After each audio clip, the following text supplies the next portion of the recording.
Kabayan, lubhang nakapanlulumo sa tuwing masa sa isip natin ang naganap na kalamidad sa Kabisayaan nitong mga nakalipas na panahon na sumalanta sa maraming pamilya at kumitil ng libong kababayan natin.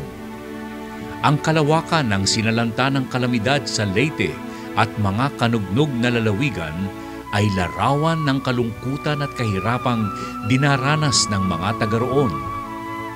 Hanggang sa ngayon nababakas pa ang kalungkutan ng bawat isa, lalo na yaong nawala ng mga mahal sa buhay.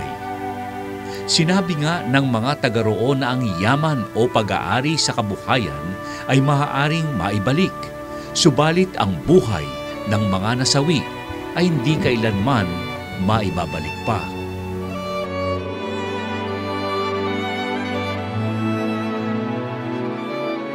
Bago mag-Yolanda, may mga tanim na ako. Yung na-harvest ko na natanim, yung okra at saka talong. Pero dinala lahat ni Aling Yolanda, pati yung dalawang tractor ko, isang rice tracer at saka yung water pump ko. Tapos lahat ng mga gamit ko sa farm, pati nursery ko, na sira, kamalig, pati bahay. Pati kagamitan, mga farming tools ko ba, yung pala, piko, lahat-lahat nawala. Kaya ngayon, parang nahihirapan akong mag-umpisa dahil wala akong mga kagamitan. Yun ang Pero sinisikap ko rin makapagsimula dahil may mga estudyante po ako. Yung mga farmers or yung mga nasalanta ng bagyo are willing to help themselves. Yung kulang na lang yung aagapay sa kanila para sila makapag-recover talaga. So tulad ng mga technologies natin ngayon, makikita naman nila na magaganda yung resulta pag gumagamit ng bagong technology, tsaka siguro provide din sa kanila yung mga recent or mga bagong teknolohiya sa pagsasaka. Nasambit ng mga dalubhasa sa kabuhayan na matatagalan pa bago maibangon ang kabuhayan ng mga sinalanta ng kalamidad.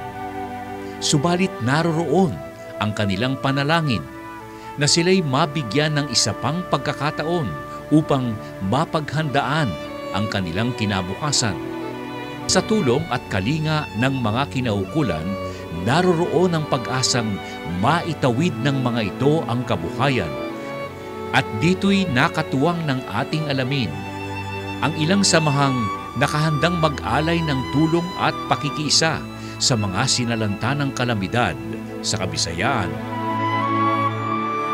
Actually, pag after sa Yolanda, nagpumunta sa office yung MacPlus upang ito mag-introduce ng partnership para magkaroon ng demo about vegetable production. And hindi naman ito parang bago dito sa amin sa probinsya ng Leyte kasi some of our farmers ay gumagamit na nitong mga plastics. Ang plastic balls specifically, at saka yung mga twines. Makakatulong ito actually upang ma-improve yung kanilang pagpapananim ng vegetables, pagpapa-increase ng production, at the same time, building back sa kanilang mga vegetable farms na nasira ng ating Yolanda na bagyo na dumaan dito sa amin. Kabayan, ito ang palatuntunan ating alamin.